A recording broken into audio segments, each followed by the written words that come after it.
What's up, folks, and welcome to The Modern Truth. I'm MJ, here with Alex Storm, and today we're doing Throwback Thursday like we always do, which means we're going to be talking about an old school movie. So, Alex, what movie did we watch this week? So this week we watched Stand By Me because the movie Dope is coming out soon, which is also another coming-of-age sort of film. Stand By Me is a classic, something I missed out on in my childhood because I was too young, but it came out in 1986. It stars River Phoenix, Will Wheaton, Jerry O'Connell, and I'm missing Corey Feldman. Corey Feldman. How could I forget the Corys? One of the two Corys. One of the Corys. It was written by Stephen King. It's based on a novel written by Stephen King, and it was directed by Rob Reiner. Yeah. Yeah. So what did you think rewatching it? Or for you, it was the first time. What did you think? Well, it was the first time I sat through it in its entirety. Mm-hmm. The movie is a movie that played throughout my youth, I guess, on cable all the time, you know. Mm-hmm. I always remember the leeches scene. I always remember the train scene. And the puking scene. Yeah, and the puking scene. How could you forget the puking scene? These are all the scenes that stuck out to me, but I never really sat through the whole movie. And I kind of can see, I mean, you know, it's weird to think, like, how you're shaped as a young person. Like, there was a disconnect for me, I think, with this movie, you know, as a young black man.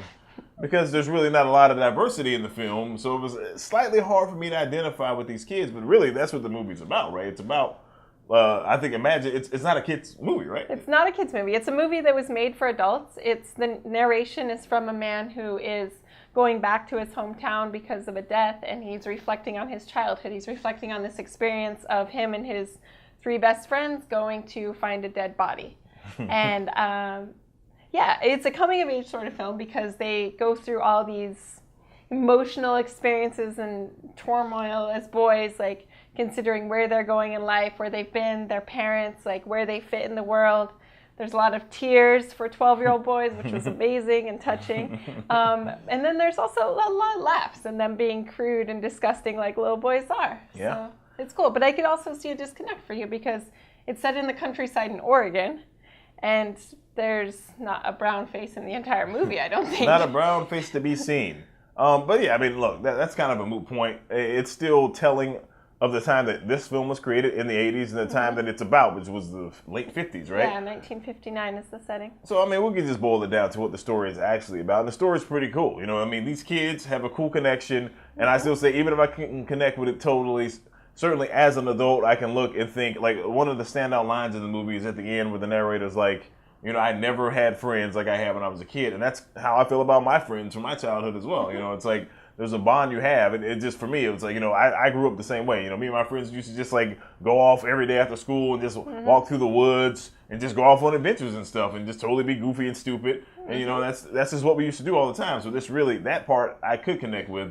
But maybe I couldn't connect with it as much when I was younger because I wasn't reflecting on it, you know? Exactly. I think being an adult and seeing this, it makes you a little bit nostalgic. It gives you that feeling, and that line especially makes you think of, like, yeah, the friends you have when you go into junior high, you're not friends with them when you're an adult. Nobody is. But you have all these experiences, all these memories that are special, and this movie was definitely, it was made for adults. I didn't see it until I was in my 20s, and I think if I had seen it when I was a kid, I might have liked it, but I would have liked it for the puking scene and for the train scene, and not for the actual coming-of-age theme that it presents. It's cool. Yeah, I mean, and they touched on some interesting things, like in a weird way, academic tracking and stuff like that. Like, you know, the main character being this guy who could tell stories and write stories, surrounded by a bunch of basically dumb boys, which is kind of what, you know, it's like they all kind of... Or disadvantaged. His best friend is not dumb, but he comes from the wrong side of the track, so he doesn't have the same opportunities. He's viewed differently, and I felt like that was a really cool point that having seen this when I was younger, even I didn't. He's not an idiot, but I mean, he even said that he struggled, you know, getting through law school and all that stuff. So he wasn't dumb, but he wasn't, you know, as smart. Yeah. And the other two guys were just dumb as a box of bricks, basically. But you know, again, but they were cool. Oh, sorry. But to that point, they explain everybody's background in the film, which I think is really cool because they talk about, like, the reason this kid is this way is because his parents are this way. The reason this kid is this way is because his dad was like this. And I don't know, it brings up a lot of points about nature and nurture and how that affects us as we grow up, too. Yeah. I mean, look, no complaints, man. I think the movie's pretty cool. You know, definitely worth watching because it is a classic. And look, it's not in my top 100 probably, I don't know, but it's a cool movie. So, I mean, I wouldn't say go run out and see it. I would say, how well does it hold up? It doesn't have a lot of special effects. So therefore, usually, you can say usually it holds up better. I will say that the green screen work with the train was pretty crappy in my opinion. Even the leeches were kind of weird. So the effects that did come in didn't really work so well, but the story itself is a timeless story in some ways, and so it does work. And less timeless in the fact that there's 12-year-old boys smoking cigarettes. Oh, and nobody would be okay with 12-year-old boys smoking cigarettes in a movie today. Yeah, we talk about, look, how this relates to today is this movie can never be made today because it's about four, again, underage boys going off and having an adventure. And we all know no one will be able to get that far away from their mom or dad without getting a text message now saying, where are you at?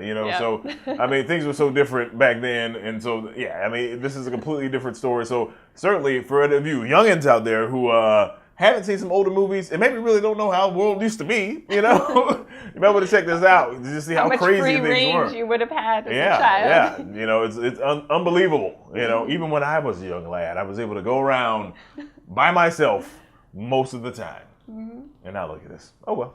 Yep. All right, so. Cool. A recommend. Definitely you recommend. I give it a middling recommendation. I wouldn't say watch it over some of our other Throwback Thursday movies, but hey, if you haven't seen it, you got some time on your hands, check out Stand By Me. And on that note, we're going to conclude this episode of Throwback Thursday. Again, I am MJ. She is... I'm Alex Storm. You can follow me on Twitter at AlexStormTMT, as in the modern truth. And you can follow me at The Only MJ. And for all of your movie news, Throwback Thursdays, and pretty much anything else that you could ever possibly wonder about, check out themoderntruth.com. Thanks for tuning in, folks, and take care.